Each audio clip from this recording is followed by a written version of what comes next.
സൂറത്ത് നൂറിലെ 1 തൊട്ട് 26 വരെയുള്ള ആയത്തുകൾ. വെളിച്ചമില്ലെങ്കിൽ യാതൊന്നും നാം കാണുകയില്ല. എന്നാൽ വെളിച്ചത്തെ നാം കാണുന്നില്ല, വെളിച്ചത്തിലൂടെ വസ്തുക്കളെ നാം കാണുന്നു.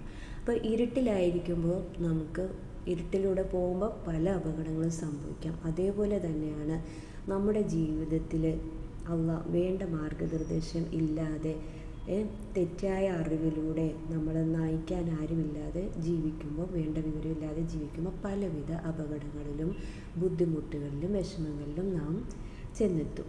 അപ്പോൾ ദൈവിക പ്രകാശമില്ലാത്തപ്പോൾ ആളുകൾ സ്വന്തം സൗകര്യവും സാഹചര്യവും അനുസരിച്ച് വിളക്കുകളുണ്ടാക്കുന്നു അല്ലേ. അതായത് മെഴുകുതിരി മുതൽ അങ്ങനെ ഓരോ വിളക്കുകൾ അങ്ങനെ ഉണ്ടായതാണ്. എന്നാൽ സൂര്യപ്രകാശമാവുന്ന ദൈവിക വെളിച്ചം സമാഗതമാവുന്നതോടെ ആ വിളക്കുകളൊക്കെ നിസ്തേജമാവുന്നു. അതുകൊണ്ടാണ് വിചാരത്തിലും ധാർമ്മിക വ്യവസ്ഥയിലും സാമൂഹിക വ്യവഹാരങ്ങളിലും എല്ലാം സ്വീകരിക്കേണ്ടത് അള്ളാഹുവിൻ്റെ നൂർ, അതായത് അള്ളാഹുവിൻ്റെ വെളിച്ചമാണ്. ഈ സൂറ ഇറങ്ങിയത് ഹിജ്റ 6-ാം വർഷമാണ്. അപ്പോൾ അന്ന് മുതൽ ഇസ്ലാം പ്രതിരോധ സമരമല്ല, മുന്നേറ്റ സമരമാണ് കുഫറിനാകട്ടെ കടന്നാക്രമണത്തിന് പകരം ചെറുത്ത് നിൽക്കേണ്ടി വന്ന അവസ്ഥയാണ് ആ സമയം ഉണ്ടായിരുന്നത്. മുസ്ലിങ്ങളെ മുന്നോട്ട് നയിച്ചിരുന്നത് അവരുടെ സാംസ്കാരിക ഔന്നത്യം മാത്രമായിരുന്നു, അംഗസംഖ്യയോ ആയുധബലമോ ആയിരുന്നില്ല. ആ പരിശുദ്ധിയും പവിത്രതയും ഭദ്രതയും ഹൃദയങ്ങളെ കീഴ്പ്പെടുത്തിക്കൊണ്ടിരുന്നു.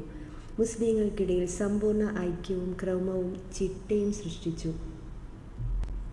മുസ്ലിങ്ങളെ അവർ മികച്ചു നിന്നിരുന്ന ധാർമ്മിക രംഗത്ത് പരാജിതരാക്കാനായിരുന്നു കപടവിശ്വാസികളുടെ ശ്രമം.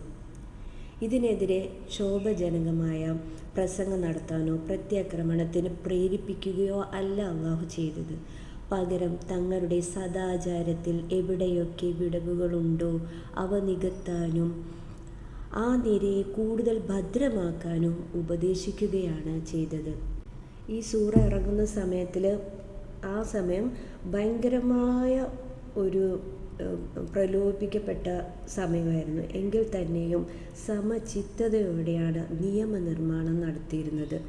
കുഴപ്പങ്ങൾ നേരിടുന്നതിൽ ആത്മനിയന്ത്രണവും സമചിത്തതയും യുക്തിഭിക്ഷയും മാന്യതയും പാലിക്കണമെന്ന പാഠം ഇതിൽ നിന്നും നമുക്ക് ലഭിക്കുന്നു. അപ്പം ഇസ്ലാമിനെക്കുറിച്ച് ആരെങ്കിലും എന്തെങ്കിലും പറഞ്ഞ് ആവേശപരമായി അവർക്കെതിരെ തിരിയുന്നതിന് പകരം നമ്മളിലേക്ക് തിരിഞ്ഞിട്ട് നമ്മളിൽ എങ്ങനെയാണ് കൂടുതൽ സ്ട്രോങ് ആക്കാൻ പറ്റുന്നത്, നമ്മുടെ വീക്കായിട്ടുള്ള ഭാഗങ്ങൾ ഏതൊക്കെയാണെന്ന് മനസ്സിലാക്കി അതിനെ ഒന്നും കൂടെ ശക്തിപ്പെടുത്താനാണ് നമ്മൾ ശ്രമിക്കേണ്ടത്. നമ്മളെ ദേഷ്യം പിടിപ്പിക്കാനാണ് അവർ ശ്രമിച്ചുകൊണ്ടിരിക്കുന്നത്. അപ്പോൾ ആ സമയത്ത് അതിനനുസരിച്ച് നമ്മൾ പ്രലോഭിതരായാൽ അവരുടെ ആ ശ്രമം വിജയിച്ചു എന്നർത്ഥം. അതേസമയം നമ്മൾ വീണ്ടും നമ്മളിലേക്ക് തന്നെ തിരിഞ്ഞ് നമ്മുടെ ഭാഗങ്ങൾ ഒന്നും കൂടെ സ്ട്രോങ് ആക്കാനാണ് ശ്രമിക്കേണ്ടത്.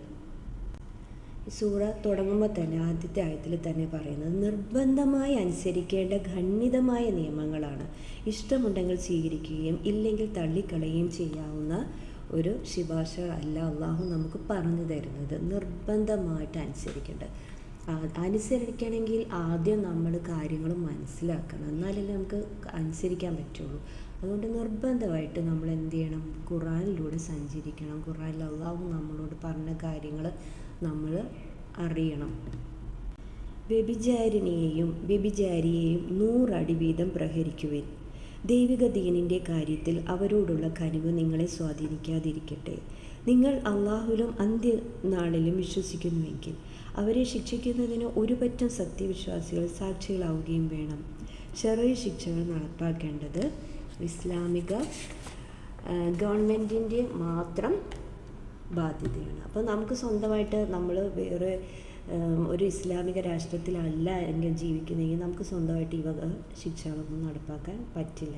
ഒരു ഇസ്ലാമിക ഗവൺമെൻറ് ഉണ്ടാകും, അതിന് കീഴിൽ മാത്രമേ നടത്താൻ പറ്റുള്ളൂ. അപ്പം അതുകൂടാതെ പിന്നെ വിശ്വാസയോഗ്യരായ 4 സാക്ഷികൾ സാക്ഷ്യപ്പെടുത്തേണ്ടതാണ്. സമൂഹത്തിൻ്റെ അടിസ്ഥാന യൂണിറ്റാണ് കുടുംബം.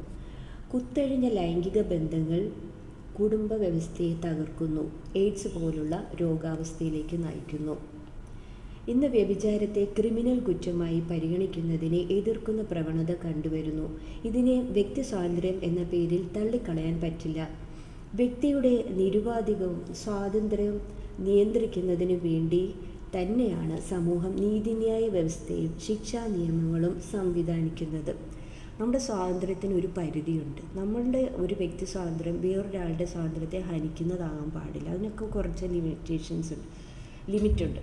അപ്പോൾ അത് നമുക്ക് എന്തും ചെയ്യാൻ പറ്റും എന്നുള്ള ഒരു മാനസികാവസ്ഥ നമ്മൾ ഉപേക്ഷിക്കണം. ചെയ്യാൻ പാടുള്ളതേ ചെയ്യാറുള്ളൂ.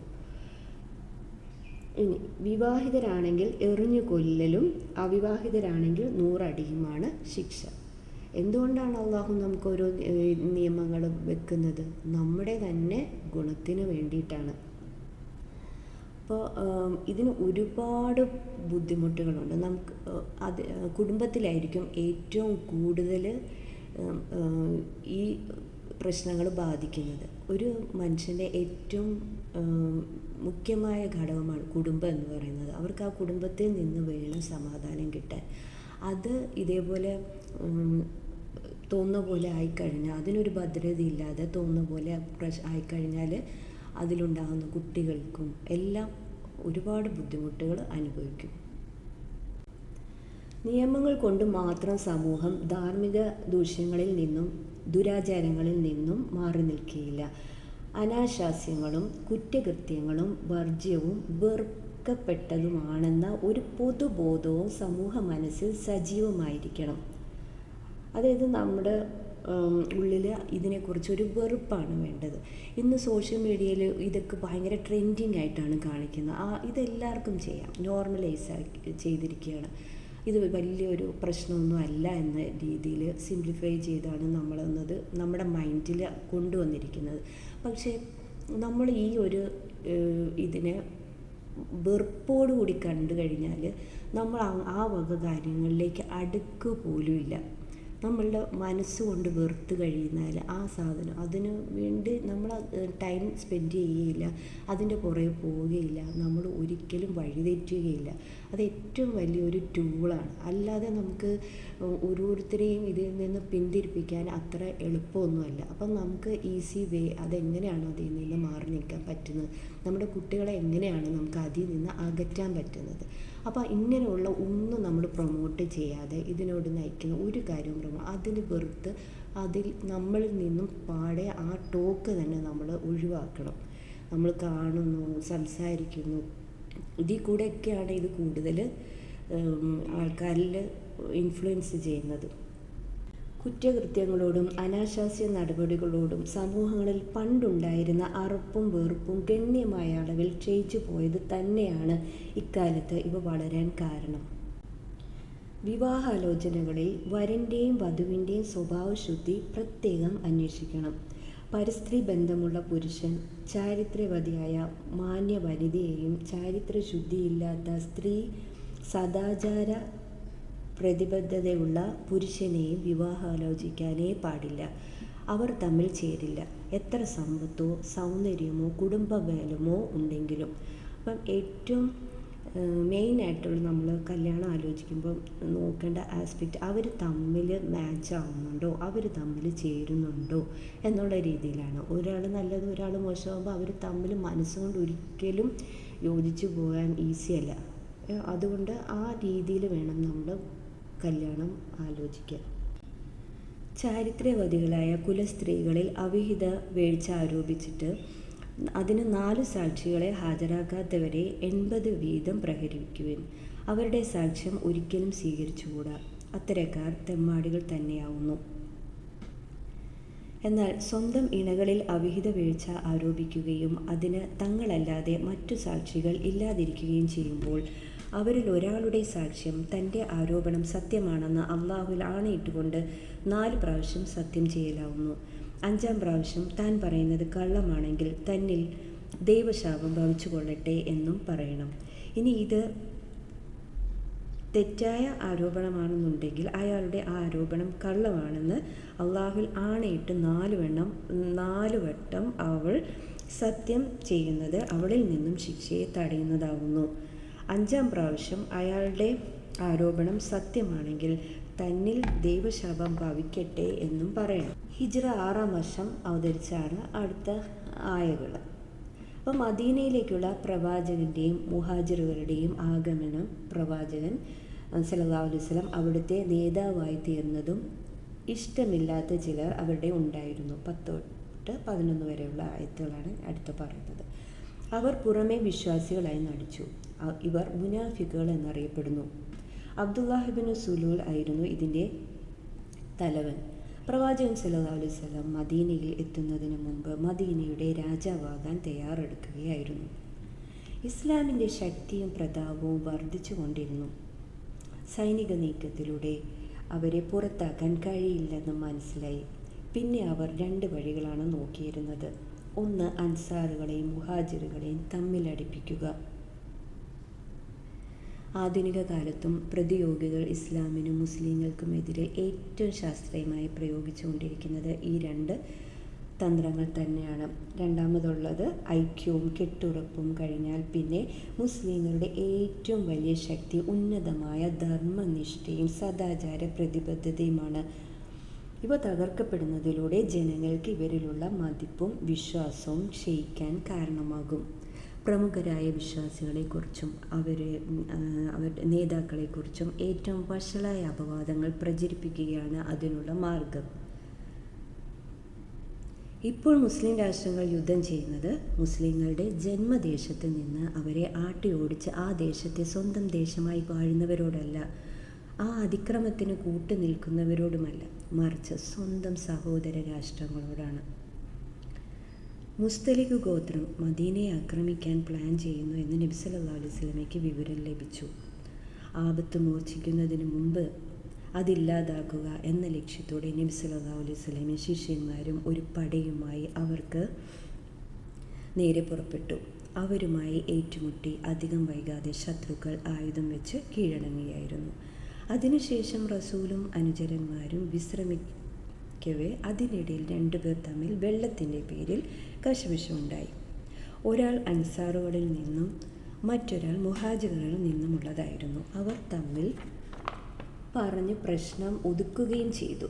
അബ്ദുല്ലാഹ് ഇബ്നു സുലൂൽ മുസ്ലിങ്ങളിൽ ആഭ്യന്തര കലഹം സൃഷ്ടിക്കാൻ ഇതൊരു അവസരമായി കണ്ടു.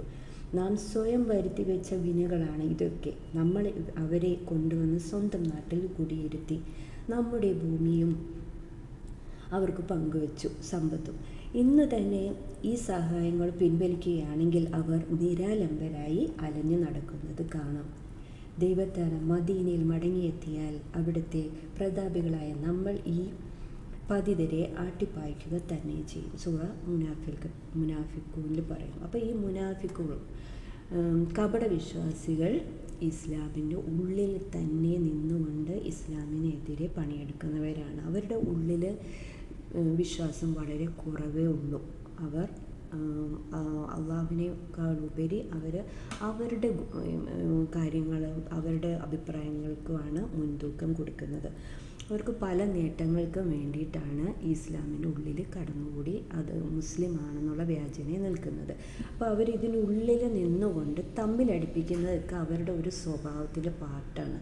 അത് നമ്മൾ കണ്ടറിഞ്ഞ് നിൽക്കണം. ഇതേപോലെ ആൾക്കാർ തമ്മിൽ പ്രശ്നം ഉണ്ടാകുമ്പം ഇങ്ങനെ ഫൈറ്റ് ചെയ്ത് നമ്മളത് മനസ്സിൽ വിചാരിക്കണം. നമ്മൾ തമ്മിൽ അടി ഉണ്ടാക്കാൻ പാടില്ല. നമ്മൾ ദുർബലരായി പോകും. നമ്മൾ വിട്ടുവീഴ്ചയാണ് ഏറ്റവും നല്ലത്. അള്ളാഹു നമ്മളോട് അങ്ങനെയാണ് പറഞ്ഞിരിക്കുന്നത്. ചെറിയ ചെറിയ കാര്യങ്ങളിൽ നമ്മളങ്ങനെ വഴക്കുണ്ടാക്കാൻ പാടില്ല. അത് വലുതാക്കി. അപ്പോൾ ആ കാര്യങ്ങൾ എപ്പോഴും നമ്മുടെ മൈൻഡിൽ വേണം. അതിന് വേണ്ടിയിട്ടാണ് അള്ളാഹു ഈ വക കാര്യങ്ങളെല്ലാം ഇത്രയും വിശദമായിട്ട് നമുക്ക് പറഞ്ഞു തന്നിരിക്കുന്നത്. അപ്പോൾ ആപത്ത് കനക്കുന്നത് കണ്ട് ഉമർ റളിയല്ലാഹു അൻഹു പറഞ്ഞു, അബ്ദുല്ലാഹ് ഇബ്നു ഉബയ്യനെ കൊന്നുകളയാമെന്ന്. പ്രവാചകൻ സമ്മതിച്ചില്ല. റസൂൽ അവിടെ തങ്ങാതെ പിറ്റേന്ന് ഉച്ചവരെ യാത്ര തുടർന്നു. ജനങ്ങൾ അനാവശ്യ വർത്തമാനങ്ങളിൽ ഏർപ്പെടാതിരിക്കാനും നന്നായി ക്ഷീണിതരാകാനുമായിരുന്നു. അപ്പോൾ റസൂൽ ഇങ്ങനത്തെ ട്രിക്സൊക്കെ യൂസ് ചെയ്തിരുന്നു അല്ലേ. വെറുതെ ഇങ്ങനെ അലസരായി ഇരിക്കുമ്പോഴാണ് നമ്മളിൽ ഈ വക കാര്യങ്ങൾ അനാവശ്യ ടോക്കിലൊക്കെ പെട്ടുപോകുന്നത്. നേരെ മറിച്ച് നമ്മൾ ബിസിയാണ് അല്ലെങ്കിൽ ഭയങ്കര ടയേർഡാണെങ്കിൽ നമുക്ക് അതിനൊന്നും ഒരു ഉത്സാഹം ഉണ്ടാകത്തില്ല. അപ്പോൾ റസൂൽ എന്താണ് അത് ഒഴിവാക്കാൻ വേണ്ടി ഡെലിബറേറ്റ്ലി അങ്ങനെയാണ് ചെയ്തത്. വിശ്രമമില്ലാത്ത ഈ യാത്ര അങ്ങനെ അത് പരാജയപ്പെട്ടെങ്കിലും അപ്പോഴേക്കും പ്രവാചക പത്നി ആയിഷ റളിയല്ലാഹു അൻഹയെ അപകീർത്തിപ്പെടുത്താനും അതുവഴി പ്രവാചകനെയും യഥാർത്ഥ വിശ്വാസികളെ നാണം കെടുത്താനും അവനോടുള്ള ജനങ്ങളുടെ മതിപ്പും വിശ്വാസവും ക്ഷയിപ്പിക്കാനും പറ്റുന്ന മറ്റൊരായുധം കപട വിശ്വാസികൾക്ക് കിട്ടി. അത് നമുക്കെല്ലാവർക്കും അറിയാവുന്ന ഒരു സംഭവമാണ് അല്ലേ. അപ്പോൾ ബനു മുസ്തലിഖ് യാത്രയിൽ ആയിഷ റളിയല്ലാഹു അൻഹ റസൂലിൻ്റെ കൂടെ ഉണ്ടായിരുന്നു. യുദ്ധം കഴിഞ്ഞ് വിശ്രമിക്കവേ പെട്ടെന്ന് പുറപ്പെടാൻ നബി സല്ലല്ലാഹു അലൈഹി വസല്ലം ഉത്തരവിട്ടപ്പോൾ ആയിഷ റളിയല്ലാഹു അൻഹയുടെ മാല കളഞ്ഞു പോയതറിഞ്ഞ് അത് തിരക്കി നടന്ന സമയം അവരുടെ യാത്രയുടെ ചുമതല വഹിച്ചിരുന്നവർ അവരുടെ ഒട്ടക കൂടാരം എടുത്ത് ഒട്ടകത്തിൻ്റെ പുറത്ത് വെച്ചു. കൂടാരത്തിൽ ആളില്ല എന്ന കാര്യം അവരുടെ ശ്രദ്ധയിൽപ്പെട്ടില്ല. അവർ പോയി കഴിഞ്ഞ് സഫ്വാൻ എന്ന സഹാബി അതുവഴി വന്നപ്പോൾ ആയിഷ റളിയല്ലാഹു അൻഹയെ കണ്ടു. ഒട്ടകത്തെ അവരുടെ മുന്നിൽ കുത്തിച്ചു. അവർ ഒട്ടകപ്പുറത്ത് കയറി. അങ്ങനെ സൈന്യം വിശ്രമിക്കുന്ന സ്ഥലത്തെത്തി. ഇത് കണ്ട് അബ്ദുല്ലാഹ് ഇബ്നു ഉബൈ വിളിച്ചു കൂവി, അള്ളാഹുവാണ്, ഈ സ്ത്രീ പതിവ്രതയല്ല വന്നിട്ടുള്ളത്. നിങ്ങളുടെ പ്രവാചകൻ്റെ പത്നി മറ്റൊരു പുരുഷനും ഒന്ന് അന്തി ഉറങ്ങി. ഇപ്പോഴിതാ അവളെ പരസ്യമായി നമ്മുടെ മുന്നിൽ കൊണ്ടുവന്നിരിക്കുന്നു. വാർത്ത കാട്ടുതീ പോലെ ജനങ്ങളിൽ പടർന്നു. ആയിഷ റളിയല്ലാഹു അൻഹ തന്നെക്കുറിച്ച് നാട്ടിൽ അപവാദം പ്രചരിക്കുന്ന കഥയൊന്നും അറിഞ്ഞിരുന്നില്ല. മദീനയിൽ തിരിച്ചെത്തിയ ഉടൻ 1 മാസത്തോളം രോഗാവസ്ഥയിൽ ശയ്യാവലംബ ആയിരുന്നു.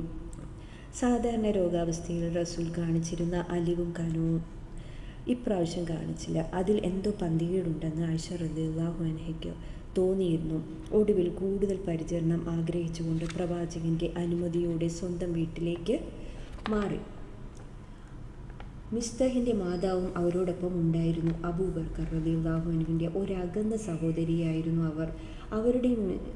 അവരുടെയും മിസ്തഹിൻ്റെയും ജീവിത ആവശ്യങ്ങൾ നിർവഹിച്ചു കൊടുത്തിരുന്നത് അബൂബക്കർ റളിയല്ലാഹു അൻഹു ആയിരുന്നു. ഒരു ദിവസം മിസ്തഹിനെ ശപിച്ചുകൊണ്ട് നാട്ടിൽ ആയിഷ റളിയല്ലാഹു അൻഹയെക്കുറിച്ച് പ്രചരിക്കുന്ന അപവാദത്തെക്കുറിച്ചും അതിൽ തൻ്റെ മകൻ മിസ്തഹിന് പങ്കുള്ളതായി അറിയിച്ചു. ആയിഷ റളിയല്ലാഹു അൻഹ ദുഃഖത്താലും അപമാനഭാരത്താലും തളർന്നു പോയി. രോഗം മൂർച്ഛിച്ചു. റസൂലും അങ്ങേയറ്റത്തെ വിഷമത്തിലായിരുന്നു. പ്രവാചകൻ എന്ന നിലയിൽ പ്രവാചകനും പത്നിമാരും പരിശുദ്ധരായാൽ മാത്രം പോരാ, ജനങ്ങൾക്ക് ബോധ്യപ്പെടുകയും വേണം. ഒരിക്കൽ റസൂൽ ആയിഷ റളിയല്ലാഹു അൻഹ അവരുടെ വീട്ടിൽ ചെന്ന് സന്ദർശിച്ചു. അടുത്തിരുന്നു കൊണ്ട് പറഞ്ഞു, ആയിഷ, നിന്നെക്കുറിച്ച് ഇന്ന വർത്തമാനങ്ങൾ ഞാൻ കേട്ടിരിക്കുന്നു. നീ നിരപരാധിയാണെങ്കിൽ നിന്റെ നിരപരാധിത്വം അള്ളാഹു വെളിപ്പെടുത്തിയേക്കും. ഇനി വല്ല അബദ്ധവും ചെയ്തു പോയിട്ടുണ്ടെങ്കിൽ പശ്ചാത്തപിച്ച് അള്ളാഹുവിനോട് മാപ്പ് തേടുക, അള്ളാഹു പുറത്തു തരും. ആയിഷ റളിയല്ലാഹു അൻഹ പറഞ്ഞു, നിങ്ങളുടെ ചെവികളിൽ ഒരു വർത്തമാനം വന്നു നിറഞ്ഞു, മനസ്സിൽ അത് തറഞ്ഞു കയറുകയും ചെയ്തിരിക്കുന്നു. ഞാൻ നിരപരാധിയാണെന്ന് ഞാൻ തന്നെ പറഞ്ഞാൽ അതിന് അള്ളാഹു സാക്ഷിയാണ്. നിങ്ങളാരും അത് വിശ്വസിക്കാൻ പോകുന്നില്ല. ഞാൻ ചെയ്യാത്ത കുറ്റം ചെയ്തുവെന്ന് സമ്മതിച്ചാൽ ഞാനത് സമ്മതിച്ചിട്ടില്ല എന്ന് അള്ളാഹുവിനറിയാം, ഞാനത് ചെയ്തിട്ടില്ല എന്ന് അള്ളാഹുവിനറിയാം. ഈ സാഹചര്യത്തിൽ എനിക്ക് ചെയ്യാൻ കഴിയുന്നത് യൂസുഫ് നബി അലൈഹിസ്സലാമയുടെ പിതാവ് പറഞ്ഞതുപോലെ സ്വബ്രൻ ജമീൽ, ഭംഗിയായി ക്ഷമിക്കുക. ഇത് പറഞ്ഞ് തൻ്റെ നിരപരാധിത്വം തെളിയുന്നതിന് അള്ളാഹു വിശ്വാസം അർപ്പിച്ചുകൊണ്ട് തിരിഞ്ഞു കിടന്നു. ആ വിശ്വാസവും തവക്കലും അസ്ഥാനത്തായില്ല. പ്രവാചകൻ സല്ലല്ലാഹു അലൈഹി വസല്ലം അവിടെ നിന്ന് പോകുന്നതിന് മുമ്പ് 11 മുതൽ 20 വരെ സൂക്തങ്ങൾ അവതീർണമായി. തുടർന്ന് ആയിഷ റളിയല്ലാഹു അൻഹയെക്കുറിച്ചുള്ള അപവാദം തികച്ചും കള്ളമാണെന്ന് വിശ്വാസികൾ വേദവചനങ്ങളായി ലോകാവസാനം വരെ പാരായണം ചെയ്യുന്നു. ഈ സംഭവം കൊണ്ടുണ്ടായ ഗുണം, കപട വിശ്വാസികളെ നന്നായി തിരിച്ചറിയാൻ അവസരം ലഭിച്ചു. വിശ്വാസികളുടെ ഇടയിൽ തന്നെയും ഉണ്ടായ ദൗർബല്യങ്ങൾ വെളിപ്പെടുകയും തക്ക സമയം സംസ്കരണ നടപടികളുണ്ടായി എന്നതുമാണ് ഗുണം. കൂടാതെ സമൂഹത്തിൻ്റെ സംസ്കരണവും അച്ചടക്കവുമായി ബന്ധപ്പെട്ട നിരവധി മാർഗദർശനങ്ങളുടെ അവതരണത്തിന് അനുയോജ്യമായ ഒരു അന്തരീക്ഷം സൃഷ്ടിക്കപ്പെട്ടു. ഒരു സത്യവിശ്വാസിക്ക് സത്യവിശ്വാസികളെക്കുറിച്ച് സദ്ഭാവനയാണ് വേണ്ടത്. കേട്ടത് അപ്പാടെ വിശ്വസിക്കുകയല്ല വേണ്ടത്. നമ്മളെപ്പോലെ നമ്മൾ മറ്റുള്ളവരെ വിചാരിക്കും, അല്ലേ? ഒരു വിശ്വാസി ദുഷിച്ച വിചാരങ്ങളിൽ നിന്നും കർമ്മങ്ങളിൽ നിന്നും മുക്തനായിട്ടില്ലെങ്കിൽ മറ്റുള്ളവരിലും ആ ദോഷങ്ങൾ ഉണ്ടെന്ന് വിചാരിക്കും. നമുക്ക് മൊത്തത്തിൽ കുറിച്ച് സദ്ഭാവനയാണ് നമുക്ക് വേണ്ടത്. എല്ലാ കാര്യത്തിലുമല്ല, ചിലതിൽ മാറ്റമുണ്ട്, പക്ഷേ ഈ വക വിഷയങ്ങളിൽ. കാരണം നമ്മൾ തെറ്റ് ചെയ്യുന്നുണ്ടെങ്കിലാണ് നമ്മൾ സ്വമേധയാ മറ്റുള്ളവരും അങ്ങനെ ആയിരിക്കുമെന്ന് വിചാരിക്കുന്നത്. നമ്മൾ നല്ലതാണെങ്കിൽ ഓട്ടോമാറ്റിക്കായിട്ട് നമ്മൾ മറ്റുള്ളവരെ കുറിച്ചും നമ്മളെപ്പോലെയാണ് അവരെന്ന് നമ്മൾ വിചാരിക്കും. അപ്പോൾ ആരൊക്കെ ഇങ്ങനെ കുറ്റം പറഞ്ഞു നടക്കും, അപ്പോഴും ഓർക്കണം അവരുടെ ഉള്ളിൽ ഇതുള്ളത് കൊണ്ടാണ് അവരങ്ങനെ പറയുന്നതെന്ന്. അപ്പം തിന്മകളുടെയും അശ്ലീലതയുടെയും വാർത്തകൾ പരത്തുന്നത് ഖുർആൻ ആവർത്തിച്ച് വിലക്കുന്നു.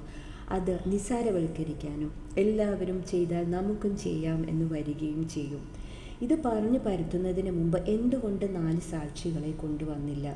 നേരിട്ട് കാണുകയോ അറിയുകയോ ചെയ്യാതെ കാര്യം പറഞ്ഞ് പ്രചരിപ്പിക്കുകയും അതൊരു നിസ്സാര കാര്യമാണെന്ന് കരുതുകയും ചെയ്യുന്നു. അതാണ് ഖുർആൻ ആയത്തിൽ പറയുന്നത്, വതഹ്സബൂനഹു ഹയ്യിന, അവർ അത് നിസ്സാരമെന്ന് വിചാരിക്കുന്നു. നാക്കിൽ നിന്നും നാക്കിലേക്ക് അപവാദം പകർന്നുകൊണ്ടിരുന്നു എന്ന് പറയാൻ കാരണം യാഥാർത്ഥ്യത്തെക്കുറിച്ച് ആലോചിക്കാതെ പറഞ്ഞു പ്രചരിപ്പിക്കാൻ വേണ്ടി മാത്രം കേൾക്കുക എന്നതുകൊണ്ടാണ്. ഇതിൻ്റെ ആ സീരിയസ്നെസ് നമ്മൾ മനസ്സിലാക്കാതെ അതിനെ ലൈറ്റാക്കി എടുത്ത്, നമുക്കത് വാവുകൊണ്ട് പറയുന്നതുകൊണ്ട് പ്രശ്നമില്ല, നമ്മൾ സിമ്പിളായിട്ട് പണ്ട് മുതലുള്ള ഒരു ശീലം വെച്ചിട്ട് നമ്മളങ്ങനെ പറഞ്ഞു പോവുക ഒരു രസത്തിന്. പക്ഷെ അതിൻ്റെ പിന്നിൽ മറ്റുള്ളവർക്കുണ്ടാകുന്ന ആ ഒരു ബുദ്ധിമുട്ട് എത്ര ഭയാനകമാണ്. അതുപോലെ തന്നെ അതിൻ്റെ ശിക്ഷയും ഭയങ്കരമാണ്. അത് നമ്മൾ അറിയുന്നില്ല.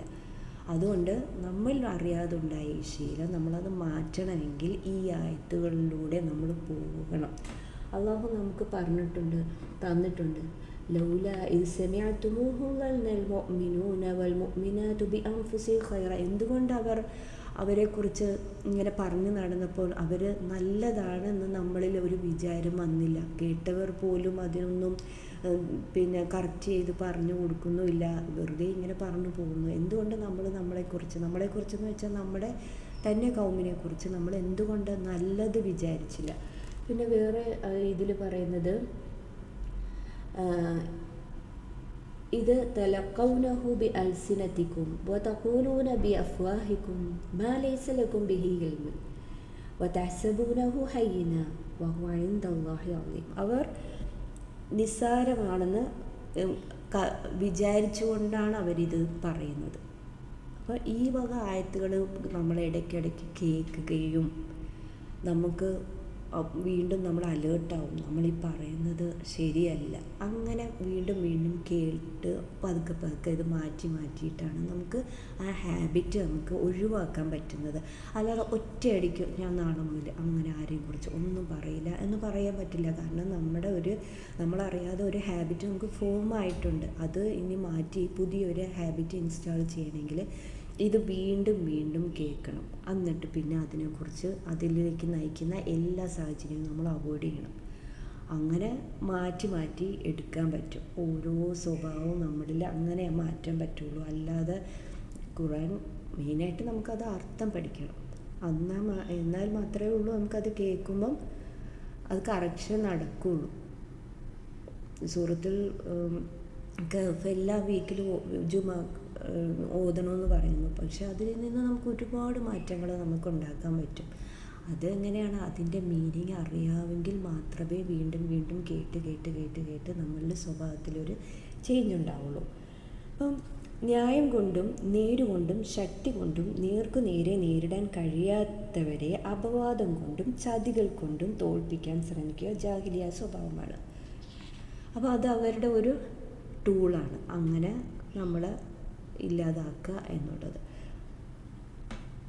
അപ്പം ഈ സാക്ഷികളെന്ന് പറയുന്നതും അതുപോലും തന്നെ കിട്ടാൻ ഭയങ്കര ബുദ്ധിമുട്ടാണ്. ഒരു സാക്ഷി കിട്ടാൻ തന്നെ ബുദ്ധിമുട്ടാണ്. കാരണം വെറുതെ നമ്മളിങ്ങനെ ലക്ഷണം കണ്ടിട്ട് അവരിവരുടെ കൂടെ പോയി അങ്ങനെ ഇങ്ങനെയൊന്നും പറയാൻ പറ്റില്ല. നമ്മൾ നേരിൽ നമ്മുടെ കണ്ണുകൊണ്ട് അവർ വ്യഭിചരിക്കുന്ന കണ്ട മാത്രമേ സാക്ഷിയാവുള്ളൂ. എങ്കിലും 4 സാക്ഷികളും വേണം. എന്നാൽ തന്നെ നമുക്ക് ഇവർക്കെതിരെ ആക്ഷൻ എടുക്കാൻ പോലും പറ്റുള്ളൂ. ഇതൊന്നുമില്ലാതെ നമ്മൾ വെറുതെ പറയുന്നത്, അത് വെറും ഒരു തെറ്റിദ്ധാരണയാണെങ്കിൽ എന്തായിരിക്കും അതിൻ്റെ സൈഡ് എഫക്റ്റ്? പിന്നെ അത് അത്ര ഗൗരവമുള്ള കാര്യമായി അവർ കണ്ടിരുന്നില്ല. എന്നാൽ അള്ളാഹുവിൻ്റെ ദൃഷ്ടിയിൽ അവൻ്റെ ദാസന്മാരുടെ അഭിമാനം അവരുടെ ജീവനും ധനവും പോലെ തന്നെ പ്രധാനമാണ്. അക്രമം കൊടിയ പാപവുമാണ്. ഇത് കേട്ടപാടെ ഇത്തരം സംഗതി സംസാരിക്കുന്നതേ നമുക്ക് ഭൂഷണമല്ല. സുബ്ഹാനല്ലാ, ഇത് ഗുരുതരമായ വാദമാകുന്നു എന്ന് നിങ്ങൾ പറയാതിരുന്നത് എന്തുകൊണ്ട്? അള്ളാഹു ചോദിക്കുന്നു. ഇത് നമുക്ക് ശരിക്കും ചെയ്യാൻ പറ്റുന്ന കാര്യം അല്ലേ? നമ്മളെവിടെയും കേൾക്കുന്നില്ല. ആൾക്കാരിങ്ങനെ പറഞ്ഞു നടക്കുമ്പോൾ അതിൻ്റെ ഇടയ്ക്ക് ഒരാളെങ്കിലും അങ്ങനെ നമ്മൾ പറയാൻ പാടില്ല എന്ന് പറയുന്നത്, അങ്ങനെയുള്ളവർ വളരെ റെയറാണ്. പക്ഷെ നമ്മളതങ്ങനെ നമ്മളെന്ത് ചെയ്യുക, അവരെ ഒന്നും കൂടെ സൂചിപ്പിക്കാൻ രസിപ്പിക്കാൻ വേണ്ടിയിട്ട് കൂടി ഇരുന്ന് അങ്ങനെ ഒരു ഒഴുക്കിനിങ്ങനെ ഒരു ടൈം പാസ്സായിട്ട് പറഞ്ഞു പോകും. ഒരു രസം. അത് ഇബ്ലീസ് നമുക്കതൊരു രസമാക്കി തോന്നിപ്പിക്കുന്നത്. അതേസമയം ആരെങ്കിലും ഇങ്ങനെ ഒന്ന് പറഞ്ഞാൽ അത് അവിടെ ബ്രേക്കാവും. നമുക്ക് അതിനുള്ള കൂലിയും കിട്ടും. അപ്പം നമ്മളൊരു ശീലത്തിൻ്റെ പുറത്ത് നേരത്തെ പറഞ്ഞ പോലെ ചിന്തിക്കാതെ നിസ്സാരമായി കണ്ട് നാക്കുകൊണ്ട് പറയുന്നതാണ്. ഇങ്ങനെ ആരെങ്കിലും നമ്മളോട് പറഞ്ഞാൽ ഇത്തരം സംഗതി സംസാരിക്കുന്നതേ നല്ലതല്ല എന്ന് പറഞ്ഞ് നിരുത്സാഹപ്പെടുത്താം. പക്ഷേ അധികവും കണ്ടുവരുന്നത് പറയുന്നത് കേട്ടപാടെ വിശ്വസിക്കുന്നത്, മറ്റുള്ളവരോട് പറയുന്നതുമാണ്. നമുക്ക് മാറാം. നമ്മളറിയാതെ നമ്മൾ വന്ന ശീലമാണ്. അത് തിരിച്ചറിയുമ്പോൾ അതിൻ്റെ ഗൗരവം മനസ്സിലാക്കി അതിൽ നിന്നും നമുക്ക് മാറേണ്ടതാണ്. ഇതിൻ്റെ പേരിൽ അള്ളാഹു ശിക്ഷിക്കാത്തത് അവന് നിങ്ങളോടുള്ള കനിവ് കൊണ്ടും കാരുണ്യം കൊണ്ടുമാണ്.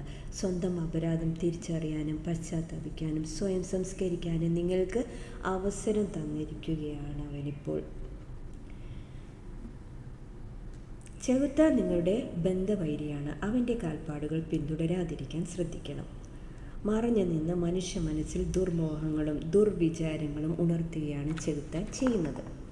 ചിലപ്പോൾ തനിക്ക് വിധേയരായി കഴിഞ്ഞ ആളുകളെ ഉപയോഗിച്ചും വിശ്വാസികളിൽ ദുഷിച്ച പ്രേരണകളും പ്രചോദനങ്ങളും ചെലുത്താൻ അവൻ ശ്രമിക്കും. ഓൾറെഡി പിശാചിന് വിധേയരായ മനുഷ്യരുണ്ടാവും. അവരായിരിക്കും ചിലപ്പോൾ നമ്മളിൽ വന്ന് ഇങ്ങനെ തെറ്റ് ചെയ്യാൻ പ്രേരിപ്പിക്കുന്നത്. പക്ഷേ ചെറുത്താൻ കൂടുതൽ പണി നടത്തുന്നത് ഇവരിലായിരിക്കും, വിശ്വാസികളിലായിരിക്കും. കാരണം മറ്റവർ ഓൾറെഡി ആയിക്കഴിഞ്ഞ് ഇനിയിപ്പോൾ നമുക്ക് ബാക്കിയുള്ളവരെയാണ് മാറ്റിയെടുക്കാനുള്ളത്, ചിത്തയാക്കാനുള്ളത്. അപ്പം മനസ്സിൽ ആഗ്രഹാഭിലാഷങ്ങൾ ഉടലെടുക്കുമ്പോൾ അത് ഉടലെടുക്കുന്നത് സന്മനസ്സിൽ നിന്നാണോ ദുർമനസ്സിൽ നിന്നാണോ എന്ന് സ്വയം പരിശോധിക്കണം. നമ്മളെന്തെങ്കിലും പറയാൻ പോകുമ്പോൾ അതാരാണ് പറയുന്നത്? ശൈത്താനാണോ അതോ നല്ലതാണോ ചീത്തയാണോ എന്നും നമ്മൾ എല്ലാം രണ്ടാക്കി നോക്കണം. എന്നിട്ട് വേണം നമ്മൾ ഓരോ പ്രവൃത്തിയും ചെയ്യാൻ. ഒരു നിമിഷം, ഒരു സെക്കൻഡ് മതി നമുക്കതിന് മുമ്പൊന്ന് റീതിങ്ക് ചെയ്യാം. പറയുന്നതിനും പ്രവർത്തിക്കുന്നതിനും മുമ്പ് നമുക്കതിൽ നിന്നും ഒഴിവാകാൻ പറ്റും. ഇനി നമ്മൾക്ക് ആർക്കെങ്കിലും എല്ലാം സംശുദ്ധരും സംസ്കൃതരുമാകാൻ കഴിഞ്ഞത് നമ്മുടെ കഴിവ് കൊണ്ടല്ല, അള്ളാഹുവിൻ്റെ കാരുണ്യം കൊണ്ടാണെന്ന് പ്രത്യേകം ഓർക്കണം. അല്ലെങ്കിൽ അവിടെയും പിശാച് വന്ന് പണി നടത്തും. അതുകൊണ്ട് ദൈവഭക്തിയിൽ അതിരുവിട്ട് അഭിമാനം കൊള്ളേണ്ടതില്ല. തങ്ങളെക്കുറിച്ച് ആവശ്യത്തിലേറെ മതിപ്പ് തോന്നുന്നവർക്കുള്ള ഒരു ഓർമ്മപ്പെടുത്തലാണ്. അപ്പം രണ്ട് രീതിയിലും ശൈത്താൻ നമ്മളെ പിടികൂടും. വല തുസക്കു അൻഫുസകും, നിങ്ങൾ സ്വയം പതിവ്രതകളാണെന്ന് നിങ്ങൾ ഓർക്കരുത് എന്നാണ് പറയുന്നത്. അപ്പം നമുക്ക് എന്തെങ്കിലും നല്ല ഗുണങ്ങൾ കിട്ടിയിട്ടുണ്ടെങ്കിൽ അത് നമ്മുടെ കഴിവ് കൊണ്ടല്ല, അള്ളാഹു നമ്മളിൽ കാരുണ്യം ചെയ്ത് അനുഗ്രഹിച്ച് തന്ന ഒരു ഗുണമാണ്. അപ്പം അതിലും നമ്മൾ അഹങ്കരിക്കാൻ പാടില്ല. ചില ആൾക്കാർ അങ്ങനെയുണ്ട്, ഞാൻ നല്ലതാണ്, ഇനി ബാക്കിയുള്ളവരെല്ലാവരെയും അങ്ങ് നന്നാക്കിയേക്കാമെന്നും പറഞ്ഞ് അങ്ങോട്ട് ഇറങ്ങുന്നു. അങ്ങനത്തെ ഒരിതും പാടില്ല. നമ്മൾ അതൊരു എങ്കിൽ തന്നെയും അവരിലും ചില സമയത്ത് ഓവറായിട്ട് ബാക്കിയുള്ളവരെ ഭയങ്കര ഹാർഷായിട്ട് ഭരിക്കാനൊക്കെ വരുന്നത് കാണാറുണ്ട്. പക്ഷെ എല്ലാവരോടും നല്ല രീതിയിൽ തന്നെ നമ്മൾ പറഞ്ഞു കൊടുക്കേണ്ടതും എല്ലാം. അതിനും അതിൻ്റേതായ ഒരു രീതിയുണ്ട്. തീരെ ദരിദ്രരായ മുഹാജിറുകളായിരുന്നു മിസ്തവും കുടുംബവും. അവരുടെ ജീവിത ചെലവുകൾ വഹിച്ചിരുന്നത് അബൂബക്കർ റളിയല്ലാഹു അൻഹു ആയിരുന്നു. ആയിഷ റളിയല്ലാഹു അൻഹയ്ക്ക് എതിരെ അപവാദമുയർന്നപ്പോൾ അത് പ്രചരിപ്പിക്കുന്നതിൽ മിസ്അബ് രസം കൊണ്ടു. ഇത് അബൂബക്കർ റളിയല്ലാഹു അൻഹുവെ വളരെയധികം വേദനിപ്പിച്ചു. മേലെ മിസ്തഹിന് താൻ സഹായം സംരക്ഷണം നൽകുകയില്ലെന്ന് അബൂബക്കർ റളിയല്ലാഹു അൻഹു ശപഥം ചെയ്തു. അപവാദം തികച്ചും കള്ളമാണെന്ന് ഖുർആൻ സാക്ഷ്യപ്പെടുത്തിയപ്പോൾ മിസ്തഹ് ആത്മാർത്ഥമായി പശ്ചാത്തപിച്ചു. എങ്കിലും അബൂബക്കർ റളിയല്ലാഹു അൻഹുവിന്റെ തീരുമാനത്തിൽ ഉറച്ചു നിന്നു. ഒരാളുടെ തെറ്റ് മാപ്പാക്കുകയും ആ തെറ്റ് അർഹിക്കുന്ന ശിക്ഷ നൽകുന്നത് ഒഴിവാക്കുകയുമാണ്. അതിനാണ് അഫ്വ എന്ന് പറയുന്നത്, അല്ലേ? ഇനി തെറ്റ് കണ്ടില്ലെന്ന് നടിച്ച് അതിൻ്റെ പേരിൽ അയാളെ ആക്ഷേപിക്കാനോ വിചാരണ ചെയ്യാനോ തുനിയാതിരിക്കുന്ന നിലപാടാണ് സഫഹ് എന്ന് പറയുന്നത്. അപ്പോൾ നമുക്ക് ഈ 2 വേർഡും പഠിച്ച് ഇത് നമ്മൾ അപ്ലൈ ചെയ്യേണ്ടതാണ്. കാരണം നമ്മളോട് ആരെങ്കിലും ഒരു തെറ്റ് ചെയ്താൽ നമ്മുടെ എന്തെല്ലാം അവർ തിരിച്ച് ചെയ്താലും നമ്മുടെ ഉള്ളിൽ അതൊരു ഇതായിട്ട് കിടക്കും അല്ലേ. അങ്ങനെ പഠിച്ചത് നമുക്ക് വലിയ വലിയ തെറ്റുകൾ ചെയ്ത് നമുക്ക് മാപ്പ് തരുന്നു. അതേപോലെ തന്നെ അവർ തെറ്റ് ചെയ്തിട്ടേ ഇല്ല എന്ന രീതിയിൽ വേണം പിന്നീട് നമ്മൾ അവരോട് പെരുമാറാൻ. അപ്പോൾ അവരുടെ തെറ്റ് നമ്മൾ മാപ്പാക്കുകയും ആ തെറ്റ് അറിയിക്കുന്ന ശിക്ഷ നൽകുന്നത് നമ്മൾ ഒഴിവാക്കുക, വിട്ടുവീഴ്ച ചെയ്യുന്നത്, അതാണ് അഫ്വ്. ഇനി തെറ്റ് കണ്ടില്ലെന്ന് നടിച്ച് അതിൻ്റെ പേരിൽ അയാളെ ആക്ഷേപിക്കാനോ വിചാരണ ചെയ്യാനോ തുനിയാതിരിക്കുന്ന നിലപാടാണ് സഫഹ് എന്ന് പറയുന്നത്. ഇതുകൊണ്ട് അവർക്ക് മാത്രമല്ല ഗുണം, നമ്മുടെ മൈൻഡിനും ഭയങ്കര ഒരു റിലീഫായിരിക്കും. അല്ലെങ്കിൽ ഈ വക ഭാരം ഉള്ളിൽ വെച്ച് കഴിഞ്ഞാൽ നമ്മുടെ ജീവിത ലക്ഷ്യത്തിൽ അതൊരു തടസ്സമായിരിക്കും. നമ്മുടെ പകുതി എനർജി ആ ഒരു വൈരാഗ്യത്തിലും പകയിലും ചോർന്നു പോകും. വിശ്വാസികൾ തങ്ങളുടെ ബന്ധുജനങ്ങളെയും പാവങ്ങളെയും അള്ളാഹുവിൻ്റെ മാർഗത്തിൽ സ്വദേശം വെടിഞ്ഞ് പ്രവാസം വരിച്ചവരെയും സഹായിക്കില്ലെന്ന് ഒരു കാരണവശാലും ക്ഷേമൈശ്വര്യങ്ങളുള്ള വിശ്വാസികൾ പ്രതിജ്ഞ എടുക്കാൻ പാടില്ല. അവരുടെ അപ്പോൾ അബൂബക്കർ സിദ്ദീഖ് റളിയല്ലാഹു അൻഹു സഹായിച്ചുകൊണ്ടിരുന്നത് ഈ ആയിഷ ബീവിയെ പറഞ്ഞതിൻ്റെ പേരിൽ വേണ്ടാന്ന് വെച്ചപ്പം അള്ളാഹു ഈ ആയ ഇറക്കിയിട്ട് അങ്ങനെ നമ്മൾ ചെയ്യാൻ പാടില്ല. അള്ളാഹു നിങ്ങൾക്ക് പുറത്ത് തരുന്നില്ലേ, അതേപോലെ നിങ്ങൾ പുറത്തു കൊടുക്കുക.